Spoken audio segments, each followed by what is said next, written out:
What is up, guys? Ooh, excuse me. It's your boy Crazy Ninja, and we're back with another video. Some creepy shit. I fucking hate creepy shit, but I'm gonna do it anyway because it's creepy, and I don't like y'all know I don't like creepy shit, and y'all, damn it, I don't like creepy kids either. This is about children, creepy children. Let's get down to this. It's called 15 Creepiest Things a Child Has Ever Fucking Said. Kind of fucking scared right now. Let's do it. Danger Dolan. From imaginary friends resembling nigga, people what who the have fuck is died, that? to an infant that speaks of a fireplace where dead babies go, we count 15 of the creepiest things little kids have ever said to parents and babysitters. Number 15. A person walking around their aunt's house when they spotted their 4-year-old cousin April sitting on the stairs pulling funny faces. When she was asked, April mentioned she was copying the lady with the braid, pointing towards a beam running parallel to the stairs, pulling invisible faces. April claimed the invisible woman's braids were around her neck for some reason, hanging by her braid. The funny faces April seemed to be copying were like someone gasping for air. Number 14. A father who had a best friend named Joe that committed suicide. Joe's wife called the father, blaming herself for Joe's death. The dad consoled her and reminded her that Joe loved her very much, and that she was surely not to blame. He hung up the phone and checked on his kids who were fast asleep. He went back downstairs only to come back up and find his son Matty awake, silently weeping on the side of his bed. When the dad asks what's wrong, his son replies, "Rick, it's not her fault. I love her. It's not her fault," and then rolls back onto the bed fast asleep. The father was terrified. Number 13. A mother to a 7-year-old child that claims her son had an invisible friend known as the Captain, an old man with a long beard. The kid told his mum that the Captain informed him when he grows up his job will be to kill people, and that the Captain would tell him exactly who it was that should be murdered. The kid cried, saying he didn't want to kill when he was grown up, but that the Captain said he didn't have a choice, and even worse, he would get used to all the killing after a while. Number 12. A story from Person McNugget, a man and his wife who bought an old house in Western Canada, one time renovating their basement when their friend came around to visit. This friend was alone with their 2-year-old son, who was barely old enough to talk, let alone understand what he was even saying, when the kid took his hand and led him over to the chimney, to which he looked up and said clearly and fluently, "That's where the dead babies go." There was nobody that would have told him that, no older kids to say it as a joke. This 2-year-old kid just said it out of the blue. Number 11. A person's 4-year-old niece who would blame things she did on an imaginary friend, as well as watch Scooby-Doo with her. When asked, the niece explained her mysterious friend was dead, and that she was a police officer just like her father, first meeting her when she was inside her mother's belly before being born. A few months before that time, a policewoman named Tracy had been hit by a train in a town right next to the one that this niece happened to be in, and before she died, she was heavy into Scooby-Doo. Number 10. Between the ages of 2 and 6, this one woman's son would tell her the same story about how his soul picked her to be his mother. In a bright room with people lined up like dolls, a suited man would lead this infant down the line and pick his own parents.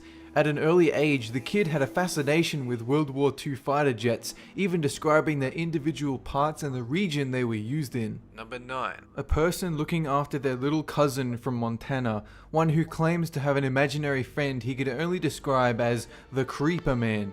He claims it lives in his mum and dad's bedroom, watching their whole family all night long for whatever reason. But when the kid was asked about the Creeper Man, he gave a chilling answer. When asked what he looks like, the kid merely mentioned, "Oh, he doesn't have a face." Number 8. A story from Rachel Says, a woman with a 3-year-old son who would turn to her and say, "Mummy, the very big man with big yellow eyes is looking at you."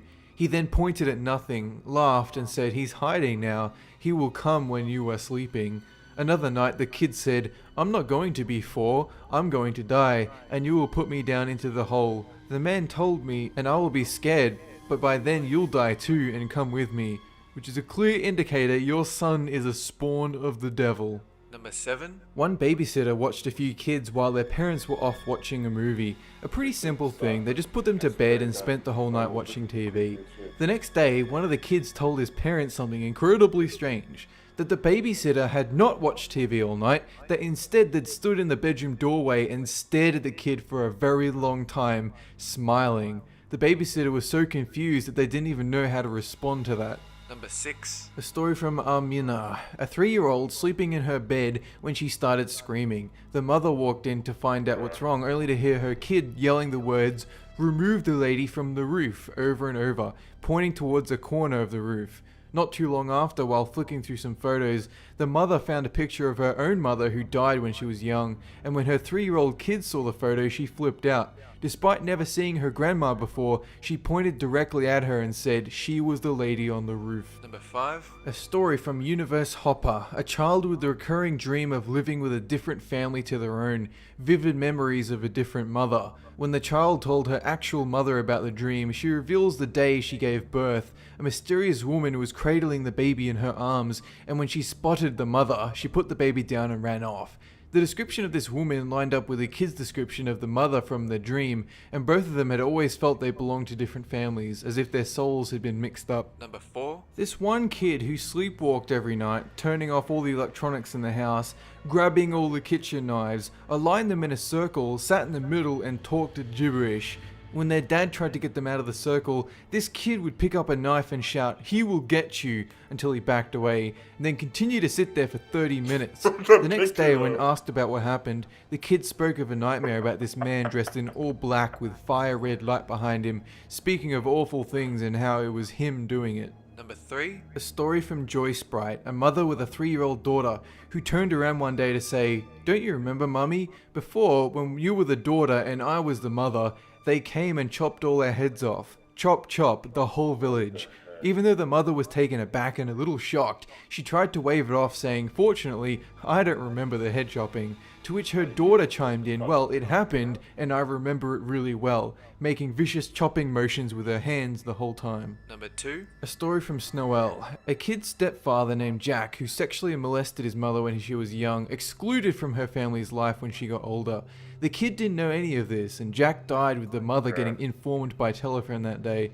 The kid walked into the living room to say, "He's screaming in my room and won't stop." When she asked who was screaming, the kid said the name Jack, and that he won't stop screaming that he's in hell. She asked her kid to describe this Jack, which they did, even down to the hospital gown Jack wore when he died. Number 1. Story from Sheldon 711, the author's 6-year-old cousin who lost their grandfather to a robbery at the convenience store he ran, when the armed robber pulled out a gun and shot him. To lessen the blow, the cousin's mother told her that the grandpa had passed away in his sleep and that he was in heaven now, to which the little girl replied, "Are you sure he wasn't shot?" Which her mother denied, and the girl explained, "Because I heard gunshots in my dream last night." That's it for this countdown, and have a good one! Fucking creepy. You know what? That fucking creeped out, man. That shit wasn't cool, dog.